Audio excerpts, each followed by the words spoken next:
Hello and welcome to Blue Army TV. I'm sitting here after Carlisle have beaten Truro City 3-0 at home in a game that really wasn't much of a contest in the end. Two fairly early goals. I remember at the time we scored the second, we were on course to win 18-0, a goal every 5 minutes. But two early Armstrong goals. A Regan Linney absolute stunner, which, my God, we're getting used to now. Put Truro to bed and didn't really cause us any problems. Look, I will say, fantastic effort from those Truro fans. You know, they brought more than a lot of clubs have this season to Brunton Park, actually, which surprised me.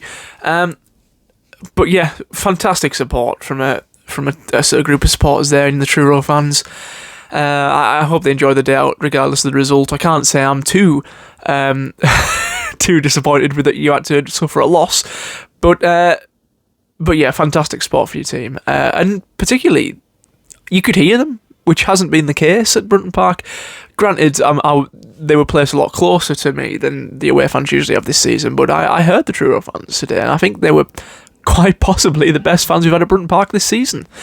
But yeah, credit to them, them supporting a struggling team. Trust me, every Carlisle fan can relate. But yeah, hopefully they pick up form towards the end of this season. But at the minute, they didn't really cause us many problems. There was no real chances for them. Breeze didn't really have much to do. He did everything.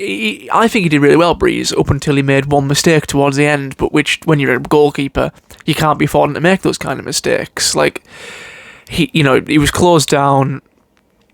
The ball goes over the bar. Could have ended very differently. It's stupid. It's lazy, really. It's a lack of concentration, and probably because he didn't really have anything to do all game that you lose that concentration, and some keepers do. But poor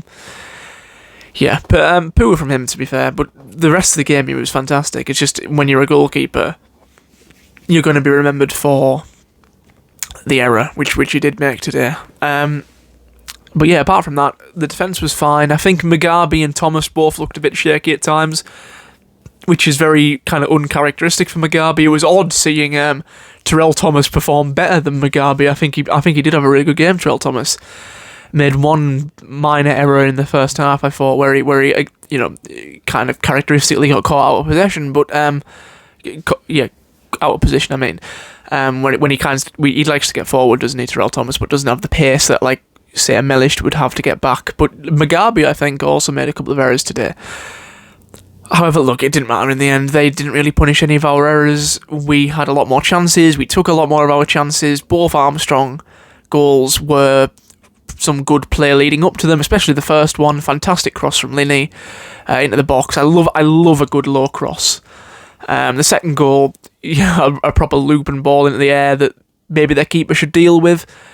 My dad certainly seemed to think so, but yeah, Armstrong just calmly slots it past the keeper, and I think definitely within 11 minutes, maybe 12, we're 2-0 up and we're coasting. And when we went 2-0 up, that's what we did do, which I'm not entirely chuffed to bits about, but we didn't really need to do anything. They weren't causing us any problems, and we were already 2 goals up, so we just kind of coasted through the game.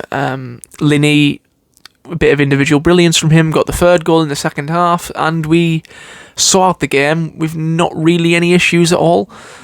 Good to see Luamba back, really good to see Luamba back. I think he's a fantastic player, and I think we've missed him while he's been away. He came on and maybe he looked a little bit rusty, but it's to be expected. I think he didn't do anything wrong. I think he looked fine.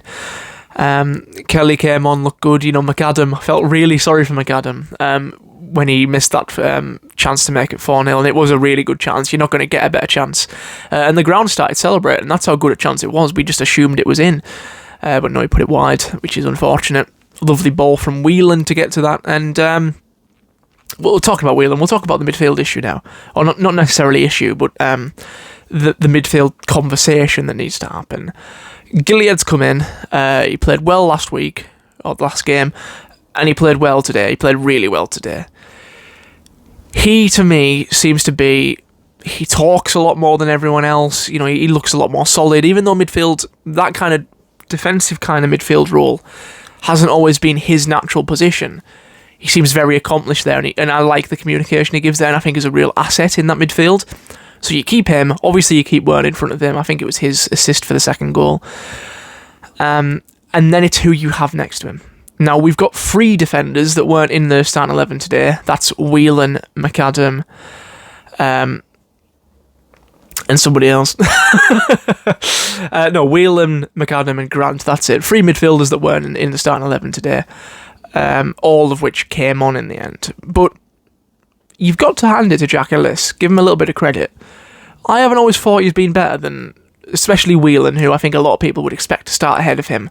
But Jack Ellis is kind of coming to his own a bit in that midfield role. I think I liked him at right back at the start of the season, and I think there is a case that maybe in the midfield Whelan's ceiling's a bit higher. Maybe I'll be proved wrong.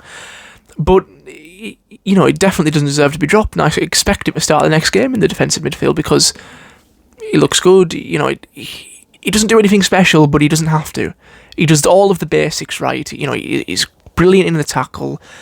You know, he makes nice, short, concise passes in that midfield, and that's what he's there to do. And you know, yes, he hasn't done anything spectacular in the midfield, but he's reliable, which you maybe couldn't say for the likes of Grant, who've come in and made mistakes. And you know, McAdam and Whelan, who you don't really know what their best role is. So ultimately, he deserves to keep his place in the team, at the very least going into next week. But it is an interesting conversation that we've got 3 midfielders in Whelan, McAdam, and Grant, who, you know, Whelan and McAdam have started the season in midfield and have lost their places.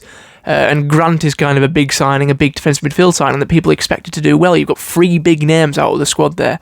Not out of the squad, but out of the first 11. It'll be interesting to see how that comes to an end. Or maybe it won't. Maybe we'll continue to rotate them, which some people like.